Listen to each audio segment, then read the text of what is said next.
পুঁই শাক দিয়ে চিংড়ি মাছের তরকারি। তো দেখতেই পাচ্ছেন বাইরের ওয়েদারে এখন পুরোপুরি ভরা শীত, এবং এই শীতের মধ্যেও আমার এই টবগুলাতে বেশ পুঁই শাক আছে। আমি এখন কিছু পুঁই শাক কাটবো, যা আমি চিংড়ি মাছ দিয়ে পুঁই শাকের তরকারি রান্না করে আপনাদেরকে দেখাবো। কাটছি আমি, অনেক বেশি ডালাপালা হয়ে গেছে, আগে ডালাপালাগুলো কেটে নিই, এরপর আমি পর্যাপ্ত পরিমাণে কেটে নিব। আজ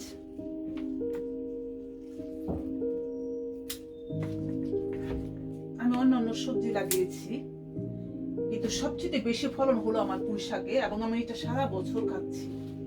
তো যারা দেশের বাইরে থাকেন, বিশেষ করে ইউরোপে থাকেন, যাদের গ্রাউন্ড নাই, বাগান করতে চান, পুঁই শাকটা কিন্তু খুব ভালোভাবে নিজেরা ঘরে চাষ করেই খেতে পারে আমার মতো।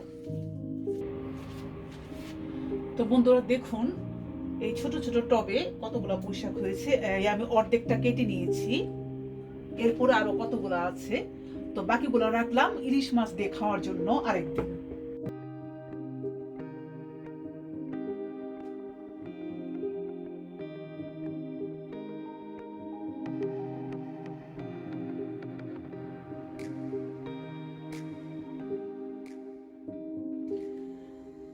আজকে আমি এখন রান্না করব আমার বারান্দার টব থেকে কাটা পুঁই শাকগুলো দিয়ে চিংড়ি মাছের তরকারি। তো আমি চুলায় সসপ্যান দিয়ে দিয়েছি, ঢেলে দিচ্ছি তেল, একটু অলিভ অয়েল, মতো আস্ত জিরা, দিয়ে দিচ্ছি পেঁয়াজ কুচি,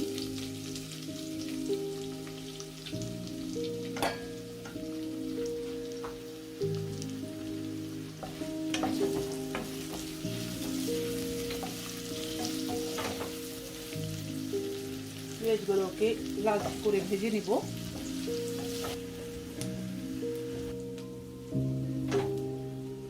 পেঁয়াজগুলো লাল হয়ে গেছে, আমি এখন দিয়ে দিচ্ছি আদা রসুন,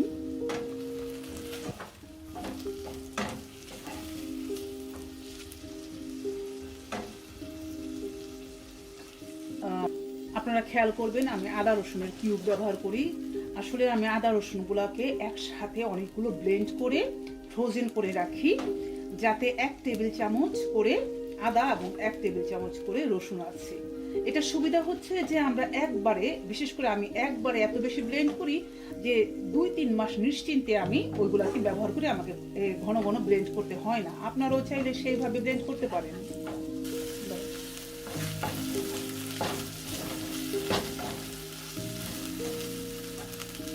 আদা রসুনটা ভাজা হয়ে গেছে, এখন আমি দিয়ে দিচ্ছি চিংড়িগুলো।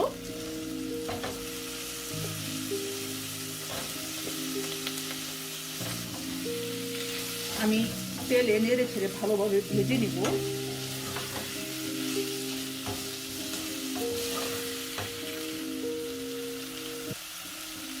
দিয়ে দিচ্ছি লবণ, লবণটা আগে দিলাম যাতে মাছের ভেতরে ঢুকে।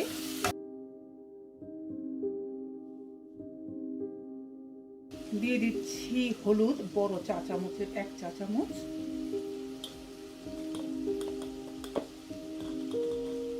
জিরা গুঁড়ো, ধনিয়া গুঁড়ো এবং লাল মরিচের গুঁড়া আমি খুব বেশি দিব না, আমি ঝাল কম খাই। একটু তেলে নেড়ে ছেড়ে ভেজে নিব।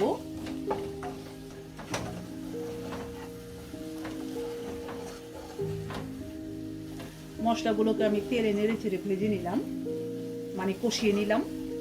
এখন আমি পানি দিয়ে আরো ভালোভাবে মশলাকে কষিয়ে নিব।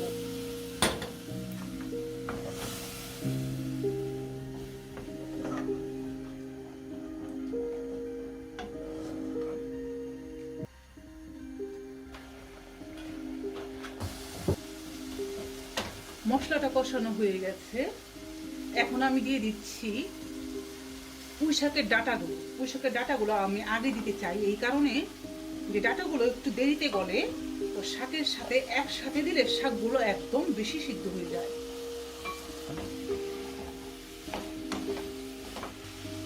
ডাঁটাগুলো একটু ঢেকে দিচ্ছি যাতে তাড়াতাড়ি সিদ্ধ হয়ে যায়।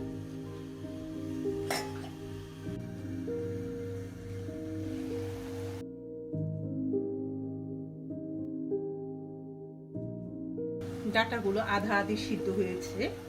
তো এখন আমি দিয়ে দিচ্ছি ছোট করে কাটা আলু।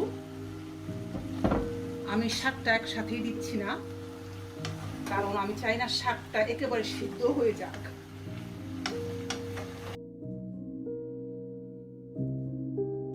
আলুগুলো অল্প একটু সিদ্ধ হয়ে আসলেই আমি পুঁই শাক অ্যাড করে দেব।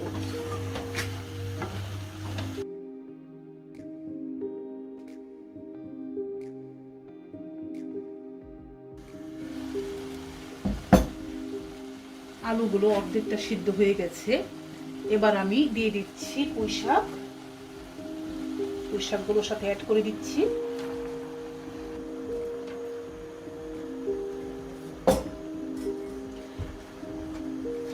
ঢেকে দিলেই নিচে নেমে যাবে। এটাকে আমি একটু ঢেকে দিচ্ছি, কিছুক্ষণের মধ্যে নিচে নেমে যাবে।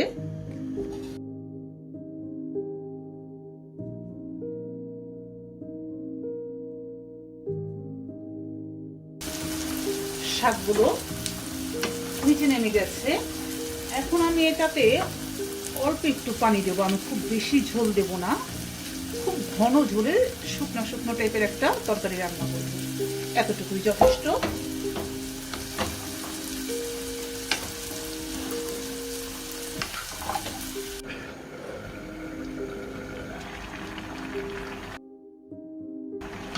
চেক করে নিই, মনে হচ্ছে তরকারিটা পুরোপুরি হয়ে গেছে। আমি আলু এবং লবণটা দেখব। আলু গলে গেছে, এবার লবণটা দেখে নিচ্ছি।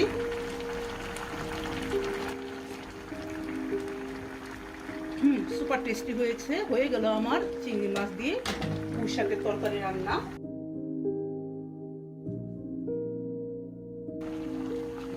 এটুকু ঝোলেই আমি খেতে পছন্দ করি।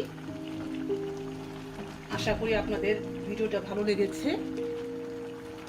আর যদি ভালো লেগে থাকে, সাবস্ক্রাইব করুন আমার চ্যানেলটিকে পরবর্তী ভিডিওগুলো দেখার জন্য।